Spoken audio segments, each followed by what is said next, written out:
And welcome back to our continuing Major League Baseball division previews. Today we're going to focus on the National League West, the division we feel features the best team in all baseball, and we'll save that team identification for a little bit later, but I think you can probably figure out who that team might be.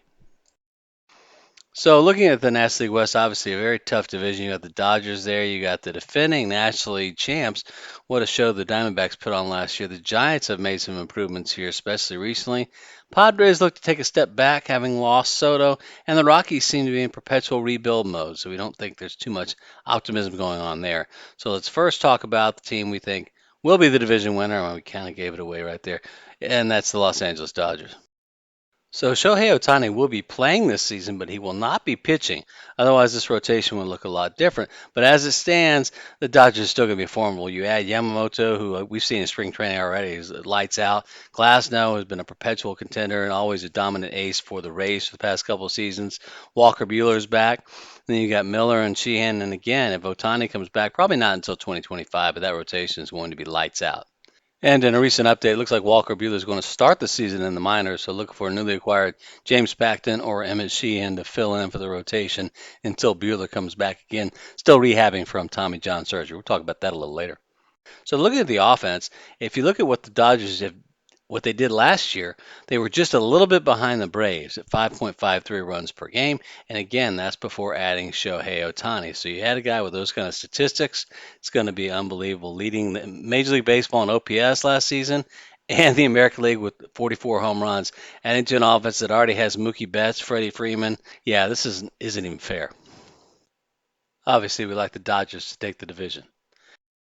And for our question of the week, please hit us up in the comments below. We're asking, are high dollar free agent starting pitchers worth the money? Especially veterans who've been around a while, put a lot of wear and tear on those arms. If you look at Walker Buehler, we use him as an example. He got injured in August 2022, may not be back to the majors until May of this year. So that's, a year and a half of service due to the Tommy John surgery. Let us know what you think. Next up, we've got the Arizona Diamondbacks, and you got to admit the World Series run last year was inspiring stuff. A young, gritty team, looking really solid. We really thought the Phillies were the better team in that NLCS matchup. Maybe they underestimated the Snakes a little bit. So the rotation looks like this. We got Gallen, Kelly, the new addition, Rodriguez, the lefty, Fott, Nelson. Pretty good rotation. Now let's look at the offense. And the offense is solid with MVP candidate Corbin Carroll as well as first baseman Christian Walker. Average runs 4.58. That's not too bad, but if you saw the number earlier about the Dodgers, that's 5.53. That's almost a run below what the Dodgers are putting out. And that again is before Ohtani. So we think the D-backs are going to be in contention. We like that. Like the team a lot. We think that they'll be going to contend for a wild card though. Next up, we have the San Francisco Giants, who start off the season with a rotation that looks like this. You got Webb, the ground baller, Beck, Stripling, Harrison, highly regarded prospect, and then Wynn. But what intrigues us about this team is the fact that you've got Alex Cobb and Robbie Ray set to rejoin the team around midseason. So the team could really get a boost from that. Offensively, they're going to need a little bit of help, although they just recently signed Chapman. So we think that might give them a little bit more power. We wonder if, in fact, that 4.16 number is deflated due to the fact that where they play, one of the most pitcher-friendly parks in all of baseball. I think that number should go up maybe to about 4.3, 4.4 for this season. Next, let's talk about Padres. Their rotation starts off with Joe Musgrove, Yu Darvish, King, Vasquez, and Avila. We think this rotation is going to miss Blake Snell quite a bit, but also don't overlook Michael Wacha, who put up a 14-4 record with a 3.24 last year, and he's gone to the Royals.